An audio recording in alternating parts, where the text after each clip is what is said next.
অনেক সময় দেখা যাচ্ছে আঘাত আদির পর, মাথায় আঘাত লাগার পরে সে পাগল হয়ে গেছে, সে আর ঠান্ডা হচ্ছে না। দেখা যাচ্ছে হয়তো আঘাত লাগার পর তো দৌড়বে অ্যালোপ্যাথিক কাছে, সহজে কিন্তু হোমিওপ্যাথিক কাছে আসবে না।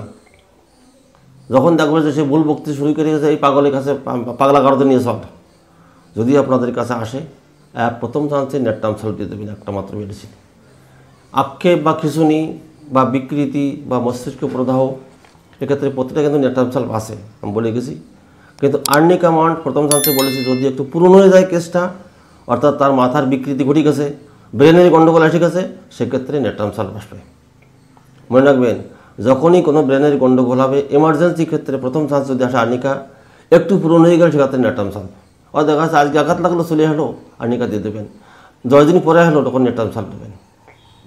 কাজ দেখবেন, রেজাল্ট কাকে দারুণ রেজাল্ট আসবে।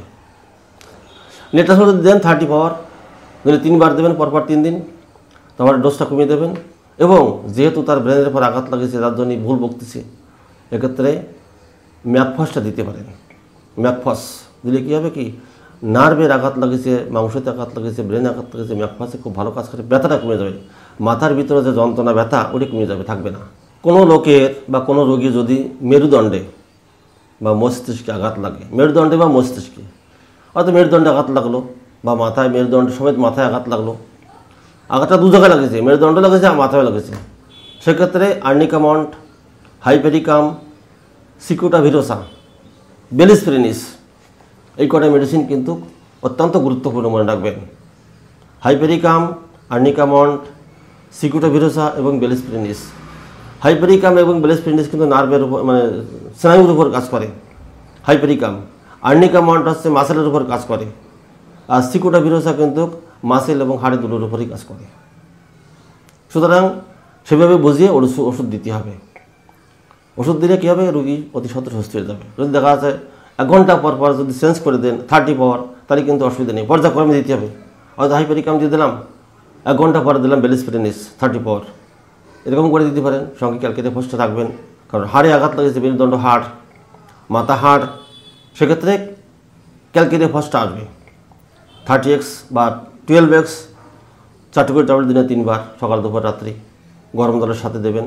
যখনই কোনো ফস মেডিসিন দেবেন, ক্যালকেরিয়া ফস, ক্যালিফস, ম্যাকফস, এগুলো সবসময় ফসের যখনই আসবে তখন গরম জল বা গরম দুধ, দুর্দান্ত কাজ হবে।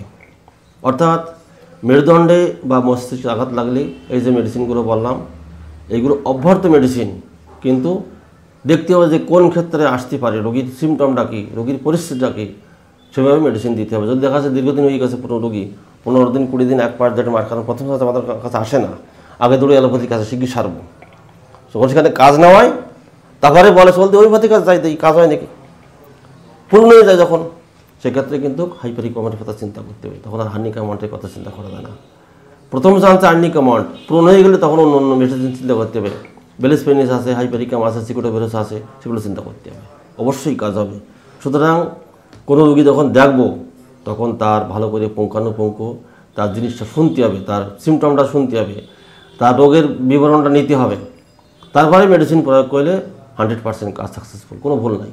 যদি কারো মেরুদণ্ডের নিচেই বা মেরুপুচ্ছে যাকে বলে আঘাত লাগে, একটা মাত্র মেডিসিন হাইপেরিকাম।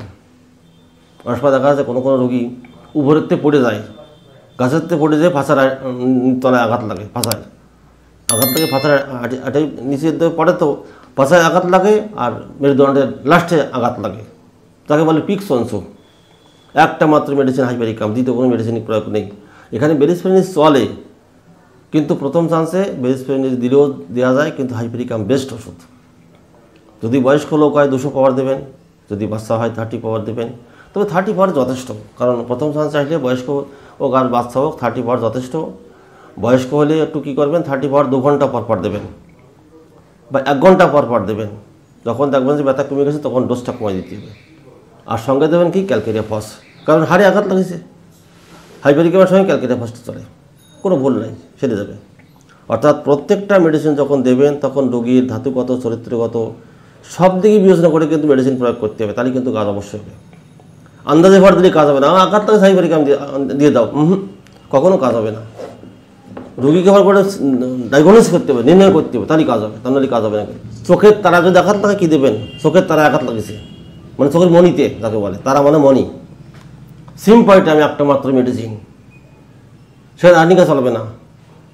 অনেক সময় দেখা যায় যে কোনো কোনো যারা হয়তো বিভিন্ন ধরনের মারাত্মক কাজ করে, ওই যেরকম ওয়েল্ডিংয়ের কাজ করে বা গাছ টাছ কাটার কাজ করে, অনেক সময় চোখে আঘাত লাগে। একদম আঘাতটা চোখ বুঝতে হবে কি মণিতে আঘাত লাগিয়েছে, চোখ লাল হয়ে গেছে, মণি লাল হয়ে গেছে, চোখে রক্ত জমে গেছে, একটা মাত্র মেডিসিন সিম্পয়টাম, সঙ্গে ক্যালকিরিয়া ফ্লোরটা দিতে পারেন বায়োকেমিক। 24 ঘন্টার মধ্যে তার চোখ সাদা হয়ে যাবে দেখবেন। 24 ঘন্টা যদি প্রথম চান্সে আসে, আর যদি দ্বিতীয় চান্সে আসে দেখা যাচ্ছে 15 দিন পরে আসলো, অ্যালোপ্যাথি খাচ্ছে, চোখ কিন্তু সাদা আসছে না, লাল থেকে যাচ্ছে। সেক্ষেত্রে সিম্পয়টাম 200 পাওয়ার বা 30 পাওয়ার দেবেন, আর ক্যালকিরিয়া ফ্লোরটা অবশ্যই দিতে হবে, একদম অভ্যর্থ মেডিসিন।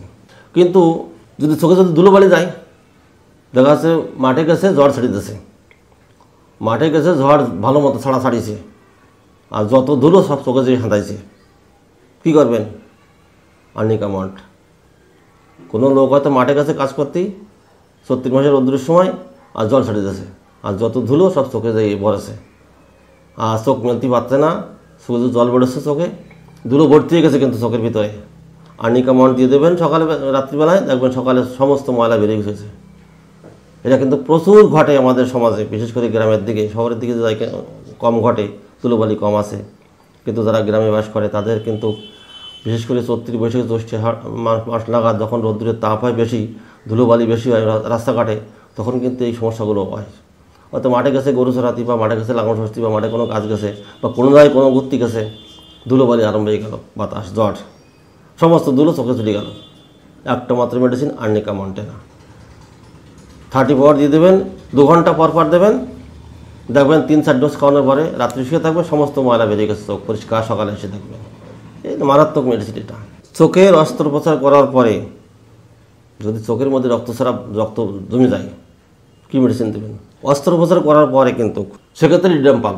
চোখে যদি কোনো অস্ত্রোপচার করে বা যারা চোখের অপারেশন করার পরে চোখে রক্ত জমে গেছে, অ্যালোপ্যাথিতে রক্ত যাচ্ছে না, বলবেন সময় লাগবে না, একটু চেক করো, একটু ড্রপ লাগাও, হ্যান্ড লাগাও, ত্যান লাগাও, কিন্তু যাচ্ছেই না, রিডাম্পাল দিয়ে দেবেন একদম। কিন্তু ঠান্ডা উপশম লাগবে, রিডাম্পালের ঠান্ডা উপশম লাগবে, অভ্যর্থ কাজ করবে। কিন্তু আমরা জানি অস্ত্রোপচার করার পরে স্টাফিসেগ্রিয়া লাগে। স্টাফিসেগ্রিয়া ওষুধটা অভ্যর্থ মেডিসিন, কিন্তু এখানে রক্ত জমে গেছে। যদি রক্ত না জমে থাকে তাহলে কিন্তু স্টাফিসেগ্রিয়া কাজ করবে, আর রক্ত জমে গেলে রিডাম্পাল। 30 পাওয়ার দেবেন 2 ঘন্টা পর পর 2 দিন দেবেন, আর আজকে 2 ঘন্টা পর দেবেন, কালকে 3 বার দেবেন, আর সঙ্গে দেবেন ক্যালকিরিয়া ফ্লোরটা, কারণ ব্যথা থাকবে ভিতরে, ঠিক হয়ে যাবে। হয়তো আঘাত লেগেছে অন্ডকোষে, ভালো মতো আঘাত লাগেছে, বল খেলতে গেছে, এই বাড়ি দিয়েছে অন্ডকোষে, লাথি মারাছে খুব বোর্ড দিয়ে, অন্ডকোষ ফুলে ঢোল হয়ে গেছে, কী দেবেন সেখানে? আর্নিকা মন্ট অথবা কোনিয়াম ম্যাক, ক্ষেত্র বিশেষ দেবেন। কিন্তু সব ক্ষেত্রে আর্নিকা মন্ট খাটে না, সব ক্ষেত্রে কোনিয়াম ম্যাক খাটে না। সেক্ষেত্রে জানতে হবে যে কোনিয়াম ম্যাক কোন ক্ষেত্রে দেবো, আর্নিকা মন্ট কোন ক্ষেত্রে দেবো, এটা জানতে হবে। অত্যন্ত যন্ত্রণা যদি হয় আর্নিকা মন্ট দিতে হবে, আর যন্ত্রণা নেই, একটু কষা ধরনের যন্ত্রণা আছে, সেক্ষেত্রে দিতে হবে কোনিয়াম ম্যাক। বিশেষ করে যারা অবিবাহিত, বিশেষ করে যারা থাকে তাদের ক্ষেত্রে কোনিয়াম ম্যাকটা বেশি উপকারী। সুতরাং এটি মনে রাখতে হবে যে কোনিয়াম ম্যাক কোথায় দেবো। তবে সাধারণত রোগীটি প্রথম চান্সে আর্নিকা মন্ট দিয়ে দেয়, ঠিক আছে। আর্নিকা মন্ট দেওয়ার পর দেখা যাচ্ছে রোগীটি ক্লিয়ার হলো না, লাস্টে কোনিয়াম ম্যাক 2 ডোজ দিয়ে দেবে, 200 পাওয়ার, তবে ছেড়ে যাবে। আর যেহেতু অন্ডকোষ আঘাত লাগিয়েছে, যদি দেখা যাচ্ছে ফুলিয়ে শক্ত হয়ে গেছে, ঢোল হয়ে গেছে, একদম ফুটবলের মতন হয়ে গেছে, অত্যন্ত শক্ত, সেক্ষেত্রে আর্নিকা মন্টের সঙ্গে ক্যালকিরিয়া ফ্লোরটা দিয়ে দেবেন, নরম হয়ে যাবে দেখবেন। 30x দেবেন, বয়স্ক হলে 30x, বাচ্চা হলে 12x, দেখবেন আস্তে আস্তে সে নরম হয়ে গেছে, ঠিক হয়ে যাবে। কোনো রোগীর মূত্রাশয় বা ডিম্বকোষ যখন অপারেশন করার পর একটা যন্ত্রণা হয়, ব্যথা হয়, দেখবেন এখন তো মেয়েদের বেশিরভাগই, মেয়েদের 90% মেয়েদের দেখবেন যে ওভারিতে সিস্ট আসছে, টিউমার আসছে, এতে আগে দৌড়ে অপারেশন করার পরে কিন্তু ব্যথা কমে না। আমি অনেক রুগী দেখেছি যে আসিয়ে বলে যে হোমিওপ্যাথিতে সময় লাগবে না, অপারেশন করিয়ে আসি, ঠিক আছে, কিন্তু ব্যথাটা কমাতে পারে না অ্যালোপ্যাথি ডাক্তাররা। ওরা বলে কি যে যাও কমিয়ে যাবে না, একটু টাইম দাও কমিয়ে যাবে না, কিন্তু কোনোদিনই কমে না। এর একটা মাত্র মেডিসিন মিলিফোলিয়াম, স্টাফিসেগ্রা প্লাস মিলিফোলিয়াম। মিলিফোলিয়াম কখন দেবেন? যদি দেখা যায় রক্তস্রাব আসছে, আঘাত লাগার পরে অপারেশন করার পরে যদি রক্তস্রাব হতে থাকে সেক্ষেত্রে মিলিফোলিয়াম দেবেন। যদি রক্তস্রাব না হয় সেক্ষেত্রে দেবেন স্টাফিসেগ্রা। মনে রাখবেন,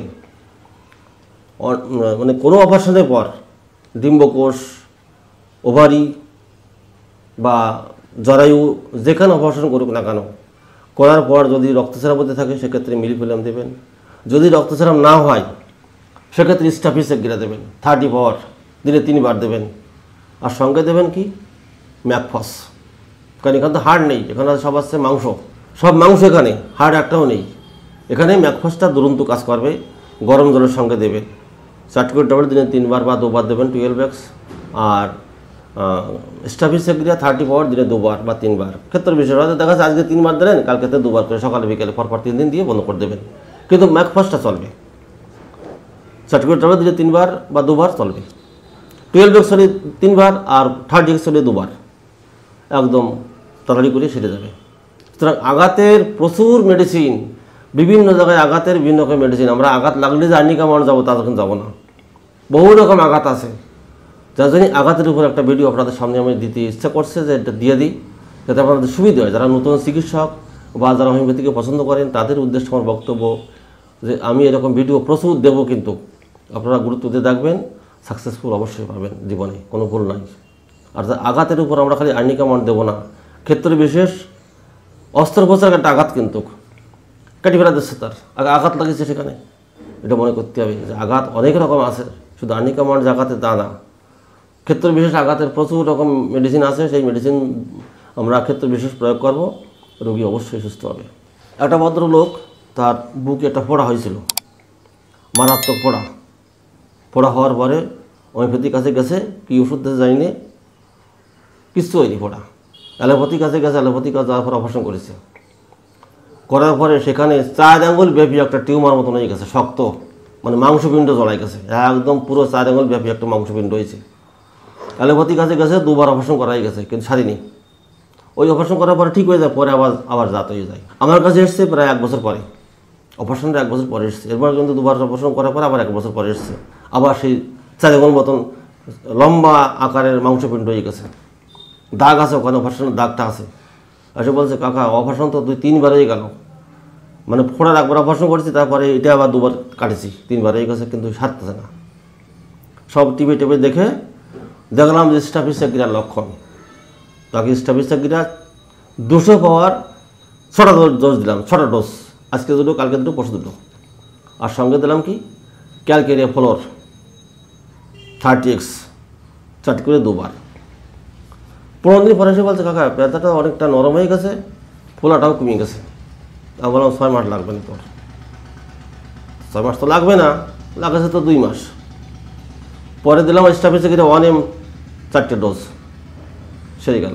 আর ক্যালকেরিয়া ফ্লোর 30x 2-3 মাস লাগেছিল তার, সেরে গেছে, পুরোপুরি কমপ্লিট হয়ে গেছে, আর তার জীবনে আর কিন্তু ফুলিনি কোনো দিন। এটা হোমিওপ্যাথি চিকিৎসা। কিন্তু আমরা নিজেদের ধৈর্য নেই, আমরা যারা চিকিৎসক তাদেরই ধৈর্য নেই, তারা রোগীর কী বলবো। আমরা নিজেরাই জানি না যে কোন জায়গায় কোন মেডিসিন প্রয়োগ করতে হবে। আমরা তো গাঁজাখোরের লোক এখন হয়ে গেছি বর্তমানে, ডাক্তাররা গাঁজাখোর আর রোগী তার চেয়ে গাঁজাখোর হয়ে গেছে এখন। ধৈর্য কারো নেই, রোগীরও নেই, ডাক্তারও নেই, তার রোগীর চিকিৎসা হয় কোনো দিন। ডাক্তারের আগে ধৈর্য রাখতে হবে যে না, এই যে কাজ শিওর হবে, 100% হবে। রোগীর ভয় দিলে তো চলবে না, রোগীর সাহস দিতে হবে, তাহলে রোগ সারবে। আর রোগীটা যদি দেখার সাথে ভয় দিয়ে দিতে তোমার এই মারাত্মক অবস্থায় গেছে, দৌড়বে অ্যালোপ্যাথির কাছে দিয়ে 50,000 টাকা খরচ করে চলে আসবে। সুতরাং যত রকম মারাত্মক রোগী আসুক, যদি বোঝা যাচ্ছে আমাদের আয়ত্তের বাইরে, তাকে সাহস দিতে হবে। আয়ত্তের বাইরে হলেই ছেড়ে দাও, চলে যাও হাসপাতালে।